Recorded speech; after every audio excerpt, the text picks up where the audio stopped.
जय माता की। इस वीडियो में हम वट सावित्री व्रत की कथा करेंगे। वट सावित्री व्रत ज्येष्ठ मास की कृष्ण पक्ष की अमावस्या को मनाया जाता है।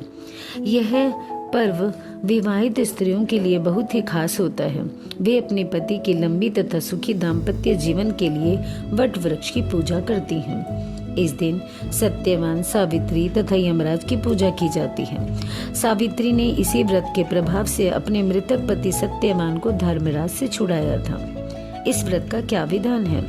पूजा के लिए जल, मूली, रोली, कच्चा सूत, भिगोया हुआ चना, फूल तथा धूप होनी चाहिए। जल से वट वृक्ष को सींचकर तने के चारों ओर कच्चा धागा लपेटकर 3 बार परिक्रमा करनी चाहिए।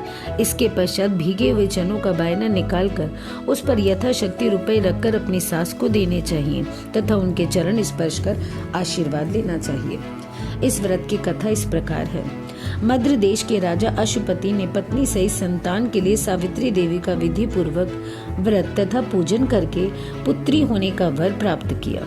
सर्वगुण संपन्न देवी सावित्री ने पुत्री के रूप में अशुपति के घर कन्या के रूप में जन्म लिया।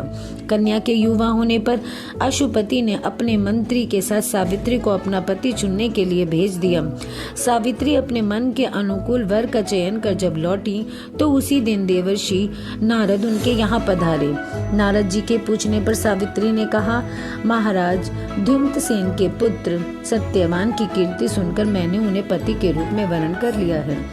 नारद जी ने सत्यवान तथा सावित्री के ग्रहों की गणना कर अशुपति को बधाई दी और सत्यवान के गुणों की भूरी भूरी प्रशंसा भी की।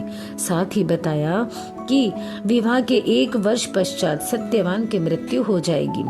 नारद जी की बात सुनकर राजा अशुपति का चेहरा मुरझा गया। उन्होंने सावित्री से किसी अन्य को अपना पति चुनने की सलाह दी, परंतु सावित्री ने उत्तर दिया, आर्य कन्या होने के नाते जब मैं सत्यवान का वरण कर चुकी हूँ तो अब वे चाहे अल्पायु हो या दीर्घायु, मैं किसी अन्य को अपने हृदय में स्थान नहीं दे सकती। सावित्री ने नारद जी से सत्यवान की मृत्यु का समय ज्ञात कर लिया। दोनों का विवाह संपन्न हो गया। सावित्री महल की विलासिता छोड़कर सत्यवान और उसके माता पिता के साथ जंगल में रहने लगी। सत्यवान लकड़हारी के रूप में जीविकोपार्जन करने लगा।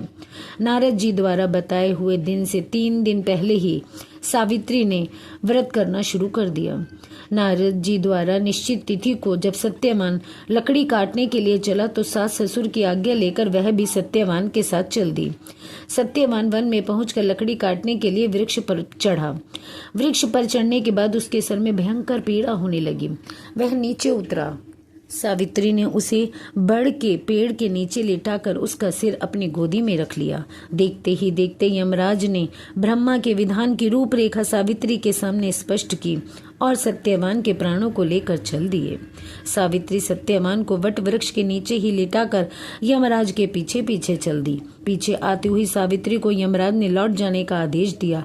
इस पर वह बोली, महाराज, जहाँ पति वहीं पत्नी, यही धर्म है, यही मर्यादा है।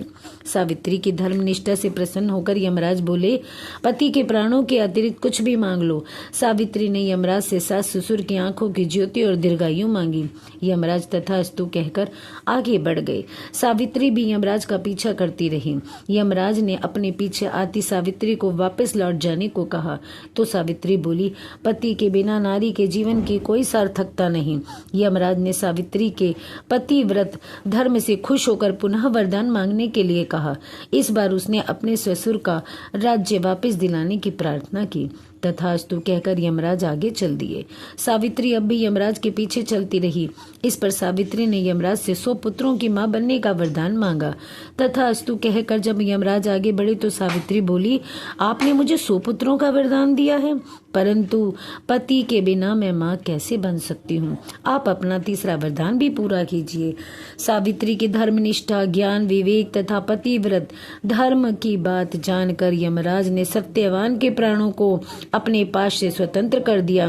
सावित्री सत्यवान के प्राण को लेकर वट वृक्ष के नीचे पहुंची जहां सत्यवान का मृत शरीर रखा था।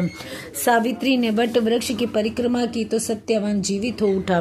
प्रसन्नचित्त सावित्री अपने साथ सास ससुर के पास पहुंची तो उन्हें नेत्र ज्योति प्राप्त हो गई। इसके बाद उनका खोया हुआ राज्य भी उन्हें मिल गया। आगे चलकर सावित्री 100 पुत्रों की माता बनी। इस प्रकार चारों दिशाएं सावित्री के पतिव्रत धर्म के पालन की कीर्ति से गूंज उठी। उसने अपने ससुर कुल एवं पितृकुल दोनों का कल्याण कर दिया। जय माता की। ऐसी और वीडियोस के लिए चैनल को ज़्यादा से ज़्यादा लाइक, शेयर एंड सब्सक्राइब करें।